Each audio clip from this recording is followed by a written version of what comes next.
नमस्कार. स्मार्ट मराठी सुगरण या यूट्यूब चॅनलमध्ये सर्वांचे मनापासून स्वागत. आज आपण कच्च्या कैरीपासून वर्षभर टिकणारा चटपटीत आणि रसरशीत असा गुळांबा बघणार आहोत. आज आपण चटपटीत असा गुळांबा बनवणार आहोत. त्याच्यासाठी पहा, मी इथे अर्धा किलो अशी कैरी घेतलेली आहे. ही कैरी पायरी आंब्याची आहे, तर याच्या जागी तुम्ही तोतापुरी कैरी किंवा रायवळी कैरी वापरू शकता. तर ह्या कैरीला आता आपण आधी मी 2 पाण्याने स्वच्छ धुवून घेतलेलं, पुसून घेतलं आणि आता मी याची साल काढून घेते.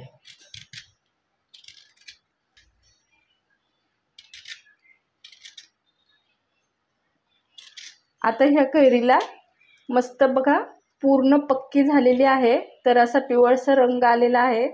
तर अशीच जर कैरी घेतली तर आपला गुळांबा वर्षभर अगदी खराब होत नाही, म्हणून अशी एकदम पक्की कैरी घ्यायची. ह्या पा कैऱ्या आपल्या तीनही अशा सोलून झालेल्या आहेत. तर याचा आपल्याला हा देठाचा भाग ठेवायचा नाही, हा असा सुरीच्या साहाय्याने कापून घ्यायचा. तर आता ह्या तीनही कैऱ्या आपण अशा किसणीच्या साहाय्याने किसून घेऊया. जेवढी कैरी आंबट असेल तेवढा गुळांबा चवीला असा मस्त लागतो. सगळे आंबे किसून झालेले आहेत. आता हा किसलेला आंबा आहे, तर याच्यात भरपूर असं पाणी झालेलं आहे. हे पहा, तर आपल्याला याला जरा जरा थोडंसं याच्यातलं पाणी असं काढून घ्यायचं.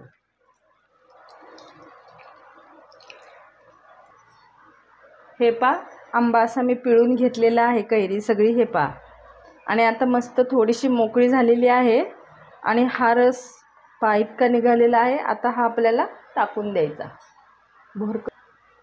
आणि ज्या वाटीच्या मापानं मी कैरीचा किस मोजलेला आहे त्याच मापानं गूळ घेतलेला आहे. जेवढी कैरी घेतली तेवढाच गूळ घ्यायचा. ही कैरी अर्धा किलो जरी असली तरी आता ती किसून जवळजवळ पाव किलो झालेली आहे. तर मी पाव किलो असा गूळ घेतलेला आहे. तर आता आपण रेसिपीला सुरुवात करूया.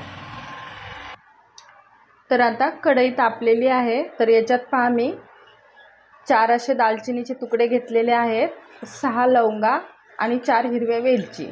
तर हे आपल्याला असंच सुक्कं भाजून घ्यायचं. तर गुळांब्यात आपल्याला तूप वगैरे काही वापरायचं नाही, मंद आचेवर असं भाजून घ्यायचं.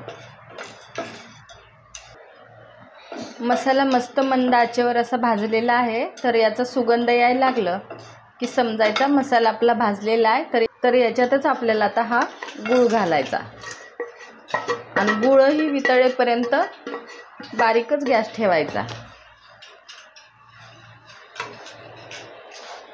गुळाचा पाक होण्यासाठी पाणी वगैरे अजिबात वापरायचं नाही.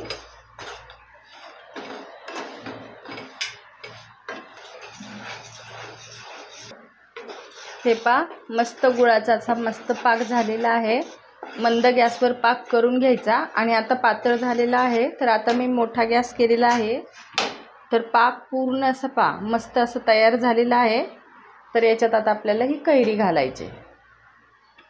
कैरी घातल्यानंतर गॅस थोडासा कमी करायचा आणि कैरी अशी मिक्स करून घ्यायची.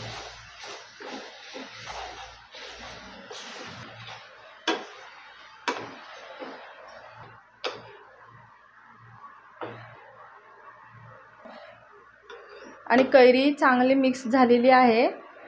तर असा गुळांबा जर तुम्ही केला तर 5 ते 6 मिनिटात गुळांबा तयार होतो.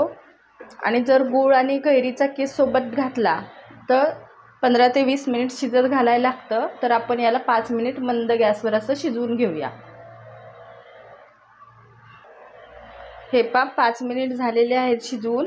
तर आता मी गॅस बंद केलेला आहे आणि गुळांबा आपला तयार झाला आहे का कसा चेक करायचा. हे पहा, असं उलटण्याला हे घ्यायचं आणि ही तार अशी तार चालली पाहिजे. हे पहा, अगदी रसरशीत असा आपला गुळांबा खाण्यासाठी तयार झालेला आहे. अगदी मस्त. हे पहा.